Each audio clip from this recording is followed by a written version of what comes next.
Add outing అని రాసేవాళ్ళు, ఇప్పుడు వన్ మోర్ హిట్ అని అనదర్ హిట్. ఓహో, అనదర్ హిట్. ఓకే, నాకు రాసేది మారింది, చూసే విధానం మారింది.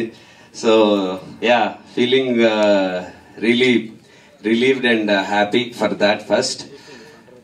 అండ్ అన్నిటికంటే ఫస్ట్ హ్యాపీనెస్ ఏంటంటే, ఈ సినిమా నాకు మెయిన్ గా ప్రీ రిలీజ్ లో నేను మాక్సిమం చెప్పేశాను. ఎందుకంటే సక్సెస్ తర్వాత ఆ రోజే చెప్పా, సక్సెస్ తర్వాత మాట్లాడితే వచ్చింది కాబట్టి చెప్తున్నాడని. నా జర్నీలో I always try to follow one path. నేను నమ్మిన సినిమా చేస్తాను, నేను నమ్మిన క్యారెక్టర్స్ చేస్తాను. నేను చిన్నప్పటి నుంచి చూసి ఎలాంటి హీరోస్ ని చూశానో అలాంటి క్యారెక్టర్స్ చేయడానికి వచ్చాను అని. అలాంటి సినిమా నేను ప్రాపర్ ఎమోషన్స్ తోని, ప్రాపర్ క్యారెక్టర్ తో, ప్రాపర్ స్క్రీన్ ప్లేతో ఒక సినిమా చేసినప్పుడు, మనసుకి నమ్మి ఒక మనిషిని నమ్మి చేసినప్పుడు అది 100% వర్క్ అవుతుంది అని నేను బిలీవ్ చేశాను from the bottom of the heart.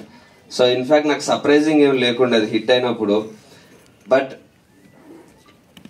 ఆ డే 1 కి డే 2 4 టైమ్స్ అవ్వడం, డే 2 నుంచి డే 3కి పెరగడం, మళ్ళీ డే 4 డే 1 కంటే ఎక్కువ రావడం, ఇది నాకు ఇంకా ఎక్కువ ధైర్యాన్ని ఇచ్చింది, ఇంకా ఎక్కువ నమ్మకాన్ని ఇచ్చింది. నేను ఒక సినిమా బాగా చేసి, సినిమా బాగుంది అని ఒకసారి ఆడియన్స్ తో అనిపించుకుంటే చాలు అని. ఎందుకంటే ఈ సినిమాకి మేము ప్రీ రిలీజ్ లో బిఫోర్ రిలీజ్ మాకు వచ్చిన హైప్ గానీ, మాకు వచ్చిన ఓపెనింగ్ తెచ్చుకోగలిగే కెపాసిటీ గానీ చాలా తక్కువ ఉండింది. బట్ ఏ రోజు దాని గురించి భయపడలేదు. ఎందుకంటే రిలీజ్ తర్వాత ఈ సినిమా పరిస్థితి ఏంటో నాకు తెలుసు అని నేను 100% నమ్మాను.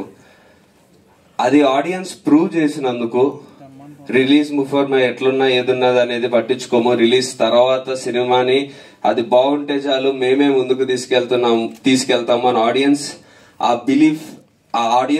అది మా బిలీఫ్ ని వ్యాలిడేట్ చేసినందుకు, మేము నమ్మిన దాన్ని ఆడియన్స్ ఎస్ మేము చేస్తాము అన్నందుకు, ఫస్ట్ ఆఫ్ ఆల్ దానికి చాలా అంటే ఒక సూపర్ హిట్ బ్లాక్ బస్టర్ వచ్చిన దానికంటే ఎక్కువ ఆనందం, ఎక్కువ సాటిస్ఫాక్షన్, ఎక్కువ ఆత్మసంతృప్తి దానికి వచ్చింది. ఆడియన్స్ ఇది బిలీవ్ చేసి హిట్ చేశారు అని.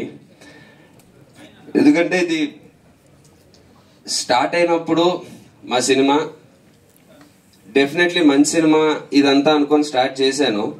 బట్ వెళ్తున్న కొద్దీ నాకు ఈ సినిమా మీద నమ్మకం, షూట్, పోస్ట్ ప్రొడక్షన్ ప్రతి స్టేజ్ లో పెరుగుతూ వచ్చింది. అంత నమ్మకం పెట్టుకున్నది డెఫినెట్లీ తప్పు చేయదు అని నేను మాత్రం 100% బిలీవ్ చేశాను. So irrespective of hype, irrespective of competition, irrespective of results, election results, అన్ని అడ్డంకులు దాటుకొని నిలబడి కొట్టాము. సో దానికి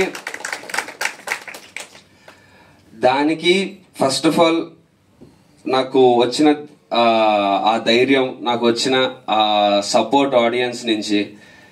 ఏంటంటే ప్రతి చోట నాకు వచ్చిన రెస్పాన్స్, ఫస్ట్ మార్నింగ్ షో సంధ్యాలు అయినప్పటి నుంచి నన్ను చూస్తున్న విధానం నాకు మారడం గమనించాను. ఆడియన్స్ నాకు పెడుతున్న మెసేజెస్ గానీ, సోషల్ మీడియాలో ఎవ్రీవేర్ నన్ను ట్యాగ్ చేసి పెడుతుంది గానీ, నాకు వస్తున్న రిపోర్ట్ గానీ, ఫ్రెండ్స్, ఫ్యామిలీ అందరూ ప్రతి ఒక్కరూ ఇలా నిన్ను చూద్దాం అనుకున్నాము, ఇలాంటి సినిమా చేయడం కోసం వెయిట్ చేస్తున్నాము, ఇలాంటి RX-100 తర్వాత ఎప్పుడు అని చూసాము, ఈ సినిమాలో మాకు అది కనిపించింది, ఈ సినిమాలో మాకు ఆ బిలీఫ్ వచ్చింది అని.